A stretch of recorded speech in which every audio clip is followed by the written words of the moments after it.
Good morning students. आज हम अपना हिंदी ग्रामर का चैप्टर 5 है ना, जिसका शीर्षक है संज्ञा, जिसका नेम क्या है? संज्ञा, नाउन ना। संज्ञा किसे कहते हैं, संज्ञा के भेद कितने होते हैं, आज हम वो पढ़ेंगे, समझेंगे। ठीक है, हमारा पेज नंबर 28 है। संज्ञा, जैसे मैंने नाम लिया, रोशिता पढ़ रही है, तो रोशिता एक लड़की का नाम है। ठीक है, नाम है। जैसे यह क्या है? यह श्यामपट है। यह क्या है? यह कलम है। मेरा नाम शैलेश है। तो ये नाम सूचक जो शब्द होते हैं, नाम सूचक जो शब्द होते हैं, उनको हम क्या कहते हैं? संज्ञा कहते हैं। नाम सूचक शब्दों को संज्ञा कहते हैं। जैसे पेज नंबर 28 पर है, यह अखिल है। अखिल लड़के का नाम है। अखिल आगरा में रहता है। कहाँ रहता है? आगरा में रहता है। आगरा क्या है? आगरा जगह का नाम है। तनु कुर्सी पर बैठी है। कुर्सी क्या है? कुर्सी एक वस्तु का नाम है ना। शेर जंगल का राजा है। शेर किसका नाम है? शेर प्राणी है, एक है ना, जानवर का नाम है। फूल सुंदर है। फूल कैसा है? फूल कैसा है? सुंदर है। आम में मिठास है। आम में क्या है? मिठास है। ठीक है, तो ये सारे शब्द जो हैं वो क्या हैं? अखिल, आगरा, तनु, कुर्सी, शेर, जंगल, राजा, आम, ये सब क्या है? संज्ञा शब्द हैं। ये सारे संज्ञा शब्द हैं। तो संज्ञा की जो परिभाषा होती है वह क्या होती है? किसी व्यक्ति, वस्तु, स्थान, प्राणी या भाव के नाम को हम क्या कहते हैं? संज्ञा कहते हैं। संज्ञा की परिभाषा क्या होगी? किसी व्यक्ति, वस्तु, स्थान, प्राणी या भाव के नाम को, किसी व्यक्ति, वस्तु, स्थान, प्राणी या भाव के नाम को संज्ञा कहते हैं। ठीक है,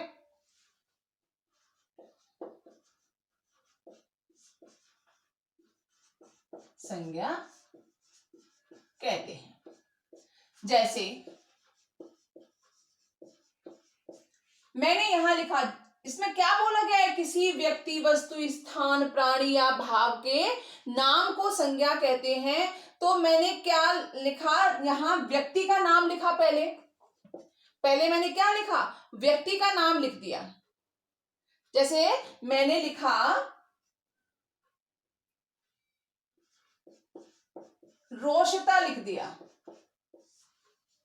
मैंने रोशिता लिख दिया।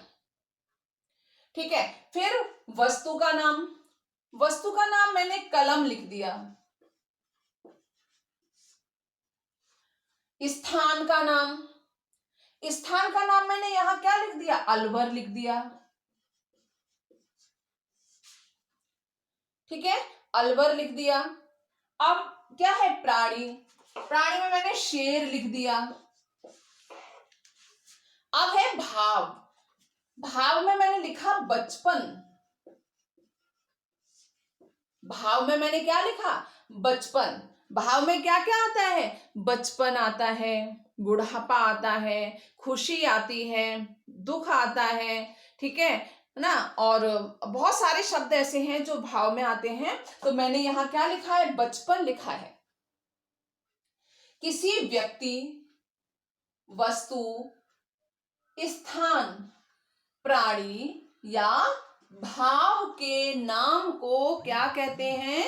संज्ञा कहते हैं।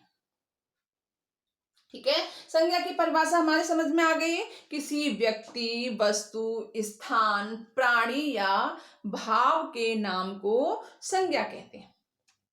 ओके, अब नेक्स्ट है हमारा संज्ञा के भेद। संज्ञा के भेद कितने होते हैं? संज्ञा के 5 भेद होते हैं।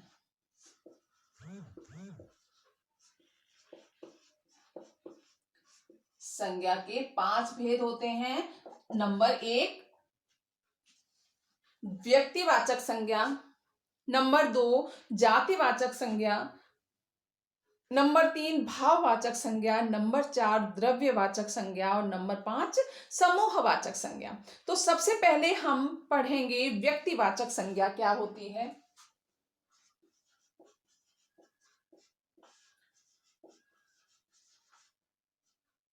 व्यक्तिवाचक संज्ञा, चलो यहां भेद लिख देते हैं। नंबर 1 व्यक्तिवाचक संज्ञा, नंबर 2 जातिवाचक संज्ञा,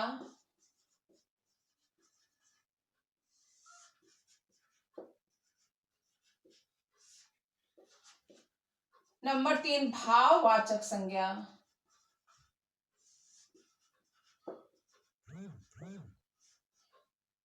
नंबर 4 द्रव्यवाचक संज्ञा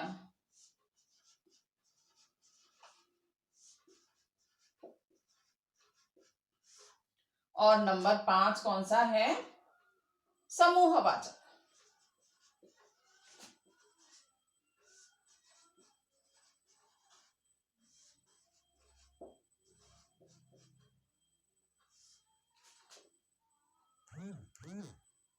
ठीक है, ये हमारे 5 हो गए। ठीक है, नंबर 1 व्यक्तिवाचक संज्ञा, नंबर 2 जातिवाचक संज्ञा, नंबर 3 भाववाचक संज्ञा, नंबर 4 द्रव्यवाचक संज्ञा, नंबर 5 समूहवाचक संज्ञा। ओके, हाँ, सबसे पहले हम पढ़ेंगे व्यक्तिवाचक संज्ञा। व्यक्तिवाचक संज्ञा क्या होती है?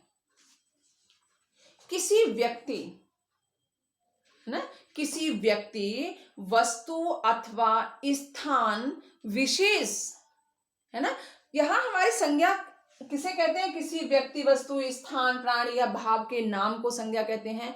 लेकिन यहां क्या आ रहा है? किसी व्यक्ति, वस्तु, स्थान विशेष, जहां विशेष हो का बोध कराने वाले शब्दों को व्यक्तिवाचक संज्ञा कहते हैं। जैसे भगत सिंह, जवाहरलाल नेहरू विशेष व्यक्ति हैं। ठीक है, लाल किला विशेष इमारत है, लखनऊ विशेष स्थान है ना, इसके जैसा दूसरा नहीं है, यानी ये विशेष हैं, ये विशेष हैं।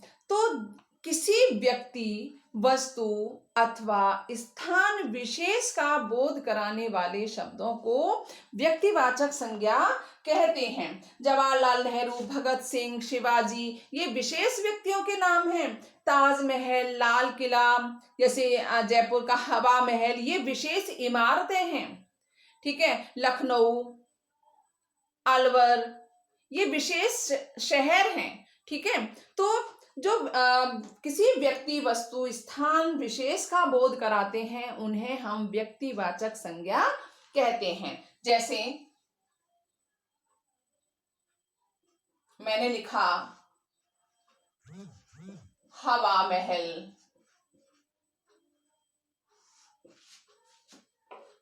जयपुर, ठीक है, और मैंने लिख दिया राम आदि। ठीक है, तो विशेष स्थान, विशेष नाम का बोध हो रहा है यहां, तो क्या होगा? व्यक्तिवाचक संज्ञा होगा। नेक्स्ट है हमारा जातिवाचक संज्ञा। जातिवाचक संज्ञा क्या है? जातिवाचक संज्ञा किसे कहते हैं? जिन संज्ञा शब्दों से हमें उनकी पूरी जाति का बोध होता है। यानी कुत्ता अगर नाम लेते हैं ना, तो कुत्ता शब्द से हमें उसकी पूरी जाति का बोध हो रहा है। कुत्ते बहुत सारे होते हैं, कुत्ता का अगर नाम रख देंगे ना तो वो अलग हो जाएगा, लेकिन कुत्ता अगर बोल दिया तो वो क्या हो जाएगा?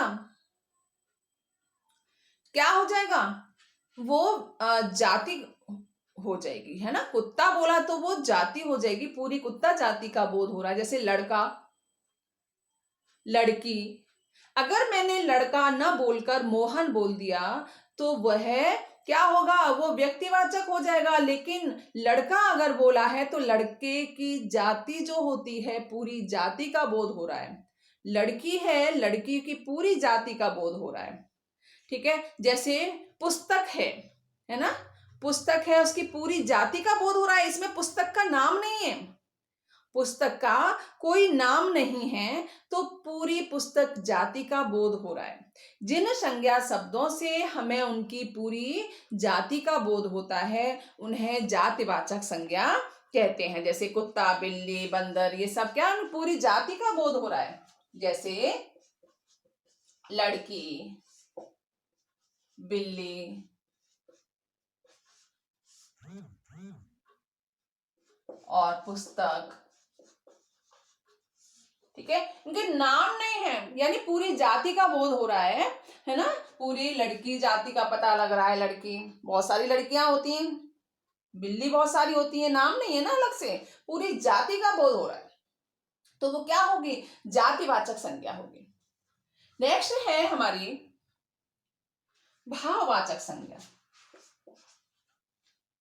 भाववाचक संज्ञा किसी वस्तु या व्यक्ति के गुण, दोष, यानी वो कैसा है, अच्छा है, बुरा है, सुंदर है ना, काला है, गोरा है ना, कैसा है वो, अवस्था, यानी बूढ़ा है, बचपन, बुढ़ापा है उस पर, कि बचपन है, जवानी है ना, अथवा भाव के नाम को भाववाचक संज्ञा कहते हैं।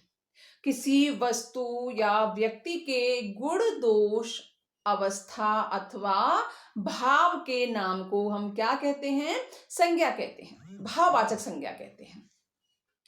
ठीक है, भाववाचक संज्ञा कहते हैं। जैसे किसी जैसे फूल की सुंदरता, फूल की सुंदरता क्या है, सुंदरता शब्द क्या है, भाववाचक संज्ञा है। पेड़ की ऊंचाई, ऊंचाई क्या है, भाववाचक संज्ञा है। ठीक है, आदमी का मोटापा, मोटापा शब्द क्या है, भाववाचक संज्ञा है। जैसे बचपन, बुढ़ापा, काला, गोरा, चौड़ाई, मोटाई, ऊंचाई, ठीक है, ये सारे शब्द क्या है, भाववाचक संज्ञा हैं। किसी वस्तु या व्यक्ति के गुण, दोष, अवस्था अथवा भाव के नाम को भाववाचक संज्ञा कहते हैं। जैसे मैंने लिख दिया यहाँ बचपन, और मैंने लिख दिया ऊंचाई और मोटापा, ये सारे शब्द क्या है, भाववाचक संज्ञा के शब्द हैं। नेक्स्ट है हमारा द्रव्यवाचक संज्ञा। द्रव्यवाचक संज्ञा क्या है, द्रव्य से आपको समझ आ रहा होगा, द्रव्य जिन शब्दों से किसी द्रव्य पदार्थ, द्रव्य पदार्थ जैसे पानी, तेल, दूध, घी, ये सारे द्रव्य पदार्थ हैं। जिन शब्दों से किसी द्रव्य पदार्थ अथवा धातु का बोध हो, धातु क्या है, सोना, चांदी, लोहा, पीतल, ठीक है, ये सारे क्या है, धातुएं हैं। जिन शब्दों से किसी द्रव्य पदार्थ अथवा धातु का बोध हो उन्हें द्रव्यवाचक संज्ञा कहते हैं। ठीक है, जैसे दूध से घी बनता है, दूध और घी क्या है, द्रव्य है, द्रव्यवाचक संज्ञा है। ये पानी जीवन के लिए उपयोगी है, पानी शब्द क्या है, द्रव्यवाचक संज्ञा है। स्वर्ण का मूल्य चांदी से अधिक है, स्वर्ण माने सोना, है ना, स्वर्ण और चांदी ये सब क्या है, धातुएं हैं। ठीक है, तो ये भी द्रव्यवाचक संज्ञा होंगी।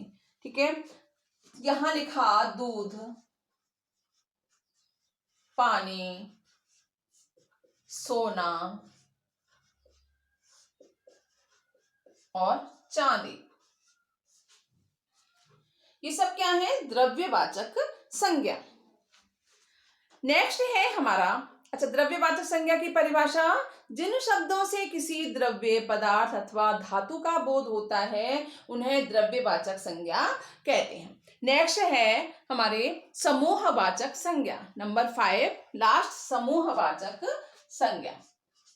समूह यानी झुंड, जहां बहुत सारे लोग होते हैं उसको समूह बोलते हैं।